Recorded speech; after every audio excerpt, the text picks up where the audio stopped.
Mēs pašlaik atrodamies LNT studijā. Es esmu atradusi divus interesantus puišus, kas lasa grāmatu. Ko jūs te darat? Labdien! Mēs šeit esam šodien atnākuši pasēdēt, palasīt grāmatu, pavadīt labu laiku, mīlestības svētkus nosvinēt. Jūs, principā, nepiedalīsieties šovā Zelta talanti?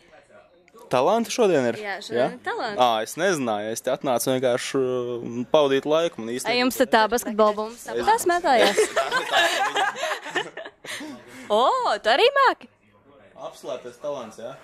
Ko jūs vēlētos visām meitenēm novēlēt mīlestības dienā? Es nezinu, ko es viņam varētu novēlēt. Es zinu, man ir meitenēm speciāls triks sagatavots mīlestības dienā, ko es...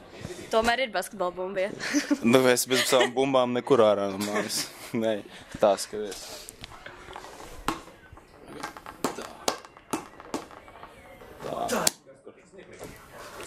Nē, kāpēc nesanāk, tu ir būs. Tā, neuztot, es visu kontrolēju. Tā. Jā, šitais labs. Redzi, rekur.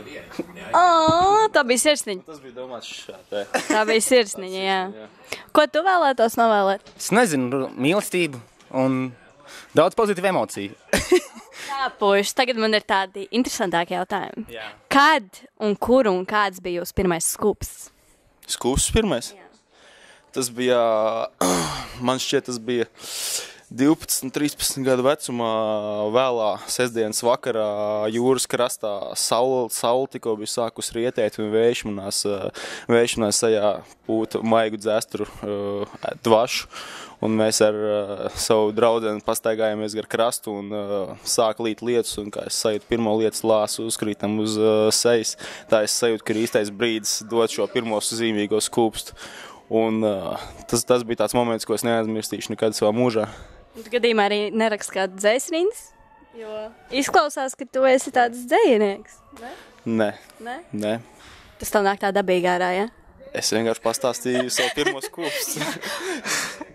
Un tev? Man noteikti tas nebija tik romantiski kā manam komandas biedram. Bet, ja man jāatminās, tad tas bija kādā dušiem pasākumā.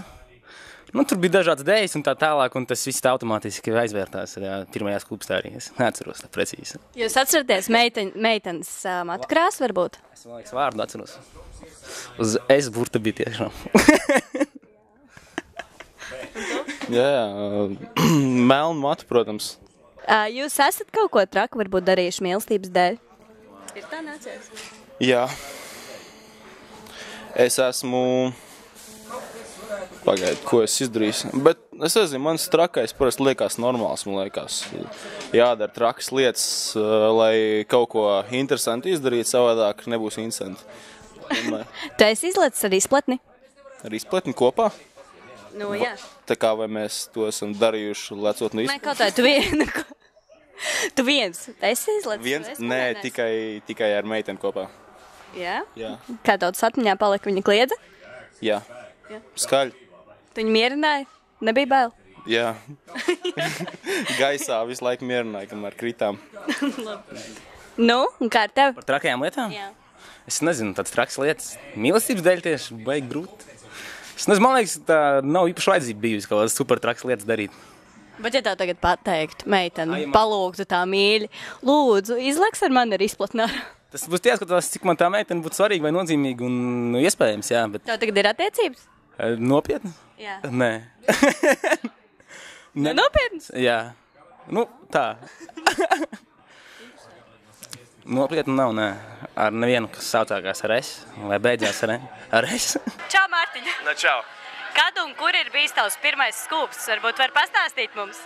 To es kā reizi atceros, tās tādas lietas, laikam, ko neaizmirst. Pirmais skūps man bija pirms gadiem 5, varbūt 6, un tas bija ezera krastā.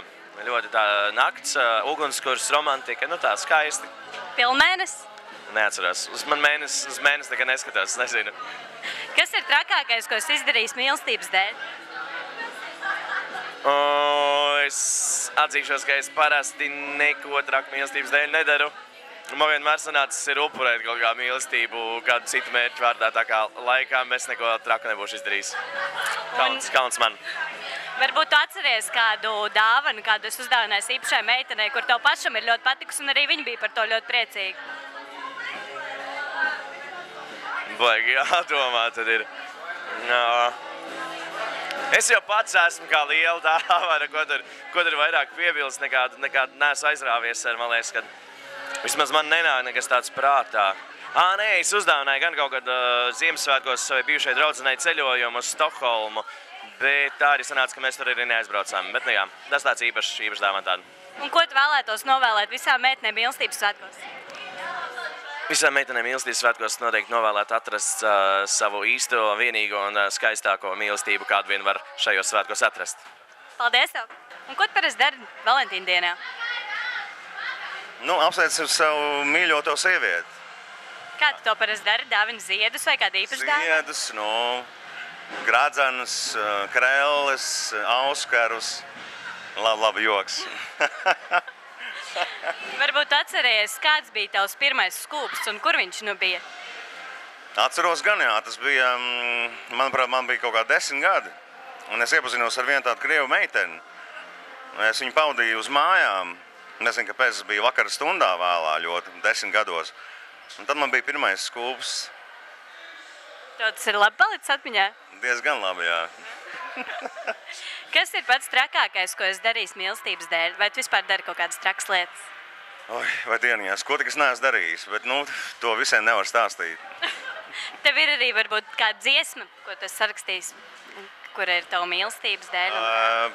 Jā, man ir daudz dziesmas, ko es esmu sarakstījis tieši par mīlestību. Un, es varētu tagad viņus visus sākt skaitīt vienu pēc otras, bet labāk es to nedarīšu, cilvēki paši to zina. Kur ir tava mīļākā dziesma? No mūsējām? Jā. Grūti pateikt, visas viņas ir mīļas. Visas viņas ir mani bērni, vai ne? Kā tu vari pateikt, kurš tavu mīļāks bērns ir, vai ne? Un varbūt ir kāda ārzemju dziesma mīlestības, kuru tev ir ļoti iespējas? Šobrīd man patīk, vislabāk man patīk Coldplay jaunākais skaņdarbs Princess of China. Tas man liekas, tas man ļoti iespaido un, manuprāt, ļoti laba dziesma, kur izpaužās visas mīlestības, gācijas un negācijas arī dzen. Un es saklausu katrā ziņā ļoti daudz mīlestības tajā dziesmā. Un ko tu varbūt vēlētos novēlēt cilvēkiem mīlestības svētkos? Lai viņi mīl viens otru un nečakarē viens otru. Paldies!